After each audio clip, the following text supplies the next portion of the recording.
5 notions à connaître sur les plus-values immobilières. Alors, si tu regardes cette vidéo, c'est sûrement que tu t'intéresses à la notion de plus-value lorsque du coup, tu vas revendre ton achat immobilier. Alors, il faut bien comprendre que la notion de plus-value veut simplement dire le profit réalisé lors de la vente d'un bien immobilier. Le profit réalisé entre le coût total d'achat, donc le bien immobilier, plus les frais d'acquisition, plus les travaux, plus les meubles, tout ce que tu ne vas pas récupérer autrement, ok? Le coût d'achat et le prix de vente final. Si tu prends le prix de vente moins le coût d'achat, la différence est ce qu'on appelle la plus-value immobilière. Et avant de te donner tous les détails que tu maîtrises parfaitement ces aléas d'imposition sur les notions de plus-value immobilière, je vais me présenter. Je m'appelle Julien Malengo, je suis le directeur de l'école des investisseurs et au quotidien, on accompagne des libéraux, des particuliers à investir dans l'immobilier à très haute rentabilité pour se générer au minimum 1 000 € de bénéfices nets par mois avec une acquisition et cela dès le premier jour de location. Alors pour faire simple, dans cette vidéo, on va parler d'imposition sur les plus-values en tant que personne physique pour des investissements que tu as fait en nom propre, sur un statut soit en nom propre, soit de loueur meublé non professionnel. D'accord? C'est-à-dire le particulier, le commun des mortels, 90% des personnes qui achètent de l'immobilier et qui le revendent en tant que personne physique et non pas morale, pas de personne en société et pas en tant que loueur meublé professionnel. Parce que les règles assujetties à l'imposition sur les plus-values sous ce type de statut sont différentes. Et j'ai d'autres vidéos sur la chaîne qui parlent de ce mode d'imposition sur les plus-values en tant que loueur meublé professionnel ou l'imposition sur les sociétés, que ce soit en SCI, que ce soit en SAS, en SARL. Donc, regarde sur la chaîne si tu cherches l'imposition sur la plus-value sous le système LMP, loueur meublé professionnel ou sous les sociétés. Abonne-toi d'ailleurs à la chaîne pour ne manquer aucune des vidéos qu'on va publier de façon à ce que tu aies accès à toutes ces informations. Alors, si le bien que tu veux revendre en tant que particulier est détenu depuis moins de 2 ans, l'imposition sur la plus-value, donc on parle bien de la différence entre le prix de vente, la valeur vénale et le coût total incluant les travaux, le mobilier, etc. Ok, imaginons que tu as acheté, tu vends 200 000 et tu as acheté 100 000 et tu as fait 50 000 de travaux et de mobilier, etc. Tu as 50 000 € d'imposition sur la plus-value. Si tu possèdes le bien depuis moins de 2 ans et que tu es dans une tranche marginale d'imposition de 30%, alors l'impôt sur la plus-value sera de 30% plus 17,2% de cotisation sociale. Ok, donc plus ou moins 50%.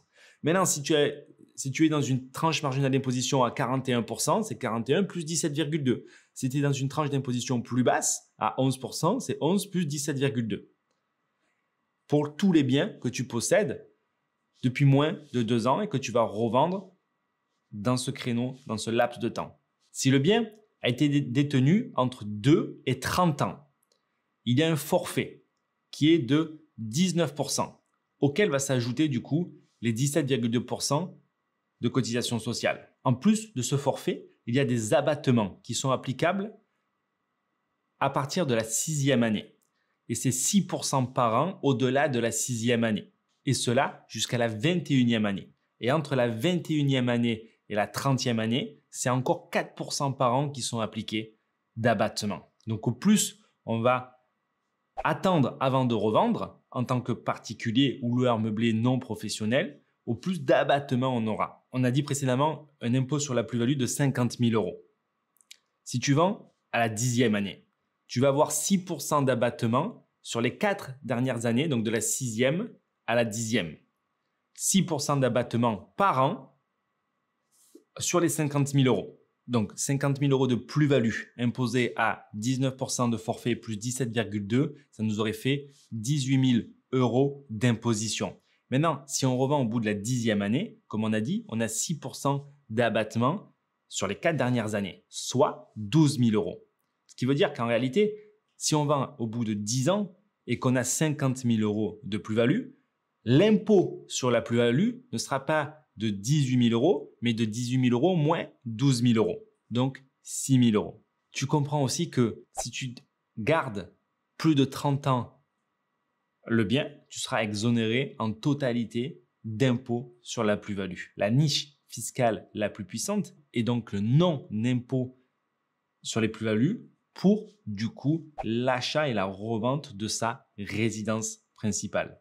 Puisque là, l'impôt est ramené simplement à 0, que ce soit sur les cotisations sociales ou sur l'impôt sur les revenus. Moi, par exemple, j'en suis à ma 3e résidence principale. Évidemment, on ne peut pas le faire tous les ans parce que sinon, effectivement, on est un peu requalifié marchand de biens. Ce n'est pas le but. Le but, c'est de vraiment vivre dans la résidence principale quelques années. Il y a un minimum qui est toléré entre 6 et 12 mois, mais on ne va pas changer de résidence principale tous les 12 mois. Rien n'empêche, par contre, d'avoir fait un achat de résidence principale en mode investissement. Donc, on l'achète sous le prix du marché, on va faire quelques travaux, on va créer de la valeur pour le revendre quelques années plus tard après avoir vécu de belles années à l'intérieur.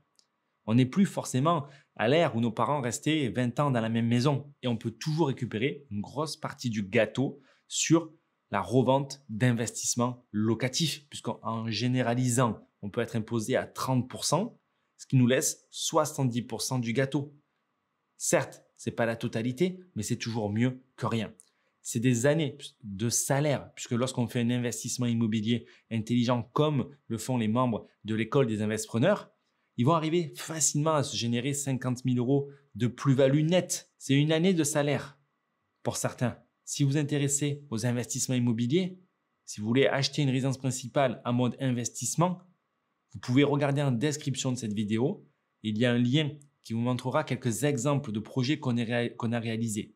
Vous pouvez aussi prendre un rendez-vous avec des conseillers de nos équipes qui vont se faire un plaisir de définir votre stratégie d'investissement par rapport à votre capacité de financement, à votre localisation, à vos objectifs personnels. Et on vous présentera comment est-ce qu'on peut vous accompagner de A à Z dans la mise en place de votre machine à cash. C'était Julien Malengo. C'était un véritable plaisir de vous faire cette vidéo. Je vous dis à très bientôt pour la suivante. Ciao, ciao.